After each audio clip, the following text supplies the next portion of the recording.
తెలంగాణ ఆర్థికం పైన తెలంగాణ కార్పొరేట్ కంపెనీలు తెలంగాణ ముఖ్యమంత్రితో కుమ్మక్కై ఏ విధంగా తెలంగాణ ఖజానాను దోపిడీ చేస్తున్నారో అనతి కాలంలోనే ఏ విధంగా దోపిడీ చేస్తున్నారో తెలంగాణ ప్రజలకు మరియు పోలీస్ అధికారులకు వీటిపైన చర్యలు తీసుకునే విధంగా వాళ్ళ దృష్టికి పోవడానికి నేను ఈ ప్రెస్ మీట్ జరిగింది. నిన్నటి దినాన Telangana director general anti corruption bureau ACB గారికి పూర్తి ఆధారాలతో కూడినటువంటి పూర్తి ఆధారాలు ఇలా ఎవ్వరు కూడా తప్పించుకునేకి లేదు. ఈ ఆధారాల గిన నిష్పక్షపాతంగా యాంటీ కరప్షన్ బ్యూరో తెలంగాణ పోలీసులు నిష్పక్షపాతంగా చర్యలు చేపడితే ఇందులో తెలంగాణ ముఖ్యమంత్రి రేవంత్ రెడ్డి గారు, రెవెన్యూ మంత్రి పొంగిలేటి శ్రీనివాసరెడ్డి గారు, మేఘా కృష్ణారెడ్డి అంటే పివి కృష్ణారెడ్డి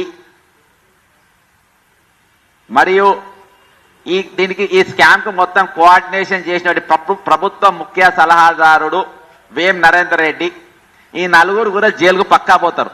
దయచేసి ప్రెస్ నోట్ లో నేను వేం నరేందర్ రెడ్డి పేరు రాసి మర్చిపోయినా. వేం నరేందర్ రెడ్డి పిటిషన్ లో వేం నరేందర్ రెడ్డి పేరు ఉన్నది. ఇందులో ఇలా ముఖ్యమైన స్కామ్ ఇందులో ఏంటంటే మ్యానిపులేషన్, క్రిమినల్ కుట్ర, ప్రజా నమ్మకాన్ని తూట్లు పొడవడం, ముఖ్య భూమిక నిర్వహించినటువంటి రేవంత్ రెడ్డి గారు, పొంగిలేటి శ్రీనివాసరెడ్డి గారు, పివి కృష్ణారెడ్డి మెయిల్, రాఘవ కన్స్ట్రక్షన్స్, ఇంకా అదర్స్ అంటే వేం నరేందర్ రెడ్డి, కొంతమంది అధికారులు కూడా వీళ్ళందరూ వస్తారు.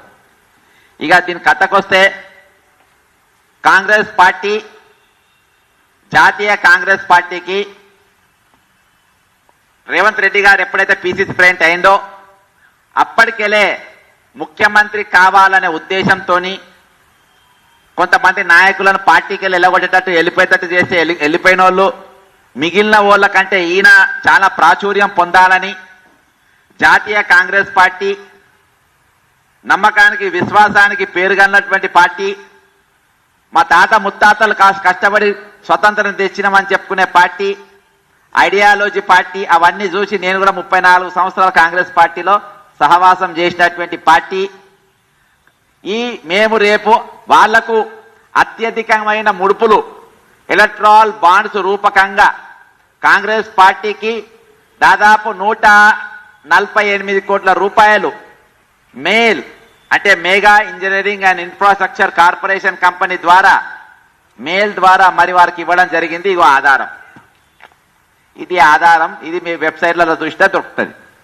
కాబట్టి ఈ డబ్బు తీసుకున్న తర్వాత రేపు కాంగ్రెస్ పార్టీ అధికారంలోకి రాగానే ఇక్కడ ఉన్న వర్కులు కానీ పనులు కానీ మొత్తం నీకు లాభదాయకంగా చేస్తామని చెప్పి ఇవ్వడం జరిగింది.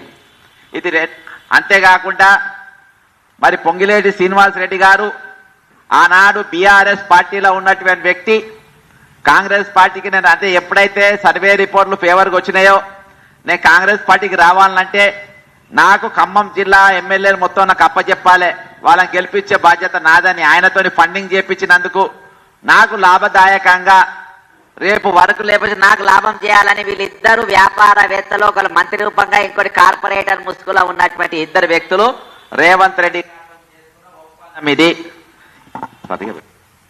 ఒప్పందం. అయితే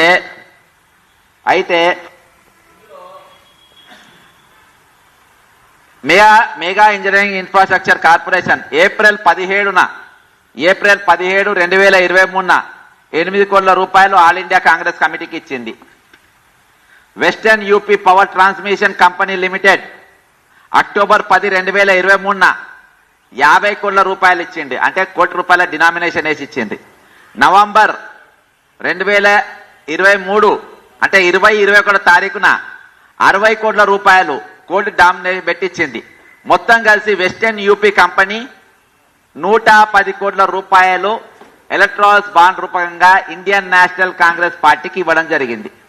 అంతేకాకుండా ఎస్ఈపిసి పవర్ లిమిటెడ్, ఇది కూడా ఇవన్నీ కంపెనీలన్నీ కూడా మెగా కృష్ణకు సంబంధించినటువంటి నవంబర్ 25, 2000 తారీఖుతో సహా చెప్తున్నా నవంబర్ 21, 2023 30 కోట్ల రూపాయలు ఇచ్చారు. ఇక్కడ ఒక ఎస్పీ ఒకటే మొత్తం 30 కోట్లు, అంటే టోటల్ గా పివి కృష్ణారెడ్డి మెగా కంపెనీకి వెళ్ళి ముట్టినాయి 148 కోట్ల రూపాయలు ముట్టినాయి. ఇవి ఎప్పుడు ముట్టినాయి? ఎలక్షన్ ఎప్పుడైతే ఎలక్షన్ కోడ్ వచ్చిందో అక్టోబర్ నవంబర్ 2023, అంటే రాహుల్ గాంధీ గారు మేడిగడ్డకు పోయిన టైంలో రాహుల్ గాంధీ గారు కాళేశ్వరం ఏటీఎం పట్టుకొని ఇక్కడ హైదరాబాద్ లో తిరిగినప్పుడు, అంటే అఫ్ కోర్స్ ఇప్పుడు ఆ ఏటీఎం అప్పుడు మెగా కృష్ణారెడ్డి తీసుకుపోయి ఏఐసీసీలో పెట్టుకున్నాడు. ఆ ఏటీఎం ఇప్పుడు ఇక్కడ లేదు. రాహుల్ గాంధీ గారు ఇప్పుడు ఏఐసీసీ ఆఫీసులో పెట్టుకున్నాడు ఆ ఏటీఎం మెగా కృష్ణారెడ్డి. ఆ టైంలో అంటే ఎలక్షన్ కోడ్ ఉన్న టైంలో 140 కోట్ల రూపాయలు ట్రాన్స్ఫర్ చేయడం జరిగింది కాంగ్రెస్ పార్టీకి ఎలక్ట్రల్ రూపంగా. కాబట్టి ఆ రోజు మరి పూర్తిగా ఎన్నికల ఉల్లంఘన కూడా జరగడం జరిగింది.